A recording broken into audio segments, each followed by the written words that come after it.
Let's move on and look at some of the stress testing that the U.S. government had to enforce in order to get a sense of what further risks were involved.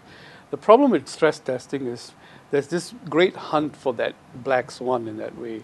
Um, what is your take on that great hunt for that black swan to be put into the stress test model, and how should banks or large businesses with a risk element to look at think about it? I think there are a few points that come together in your question, so let's try to unwrap these points one by one. First, it is always a trade-off between predictability on the one hand and flexibility on the other hand. As an industry, we would all like to know what are the 10, 20, 30, 50, 100 stress tests that the regulator, the Treasury, the public is focused on. Because once I know these stress tests, I can plan for them. I can plan my capital utilization. I can plan my risk-taking against those stress tests.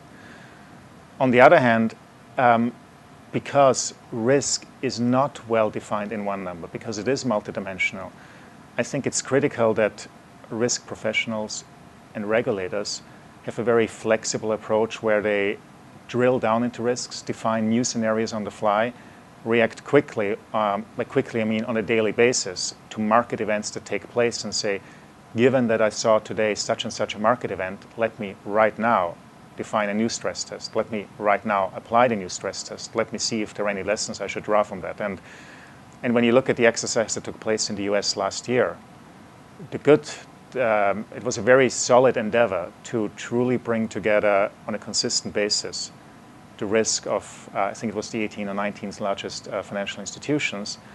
However, it was a very static, one-off exercise, and the challenge will be to automate, institutionalize, systematize similar efforts in the future.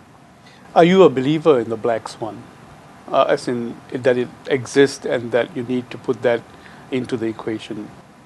I think there will always be, it is impossible for us to foresee all possible outcomes. So in that sense, yes, I believe we need to plan for the scenarios that we don't know, and we need to keep looking to maybe at least anticipate the gray swan, if not the black swan.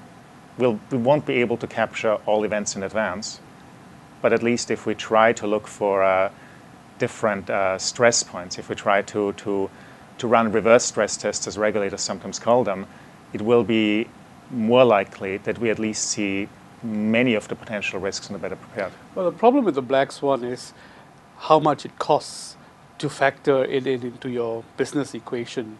So the point being that, yes, you can imagine the worst case scenario, but once you factor that into your business model, it may render your business not possible at all as a result.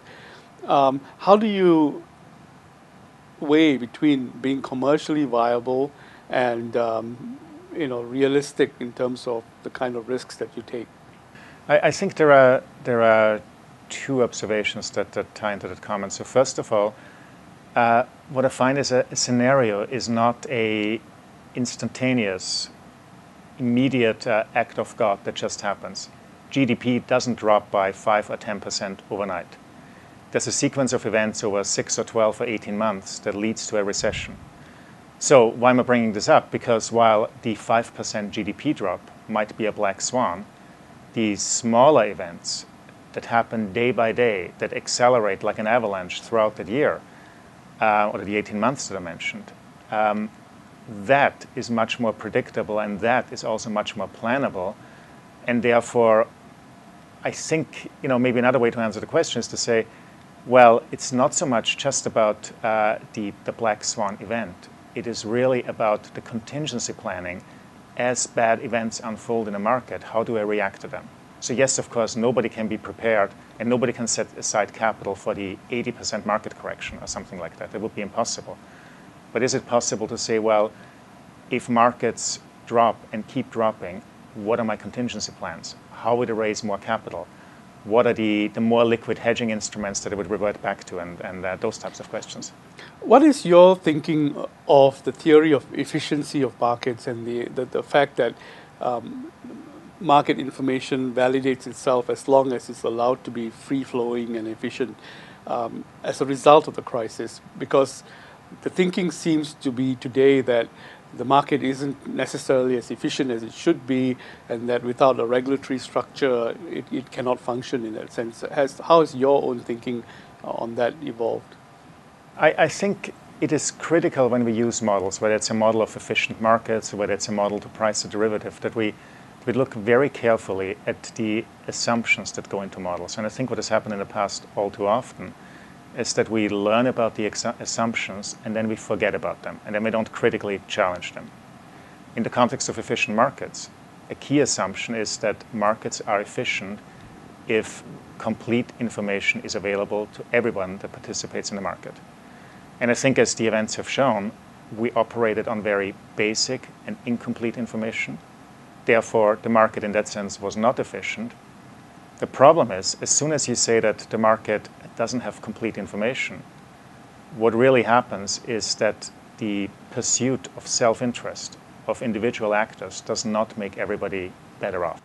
The road being taken by the regulators today is not necessarily to create greater transparency of all information. In fact, the road being taken appears to be to hedge more capital for things that they still don't understand. What is your sense of this approach of requiring more capital both on the institutional front as well as on the trading front of the businesses? Is that crude? Or is there a more efficient, or what should be the approach that regulators should take? I think it's hard to argue with the principle that more capital would have been helpful. The question, of course, is how much more capital, and as you put it, how finely tuned or calibrated to particular areas of the business. I personally believe that we're using right now capital for individual institutions to catch systemic risk. But systemic risk is very different from the risk that each individual institution faces. Therefore, using each institution's capital to protect us against systemic risk is not necessarily the most efficient way. Do you see that the markets are more liquid today than they were a year ago? Do you think that the liquidity environment has improved as a result of the regulatory reform being put into place and the certainty that has returned to the marketplace? I think liquidity, of course, compared to the depths of the crisis last year, has improved. But I think in areas where before we naively assumed that the instrument, the financial product, was liquid, but maybe it wasn't, we've developed a much healthier skepticism as to whether it's real liquidity and whether instruments can be really traded in sufficient quantities. So I would say liquidity for sure has come back.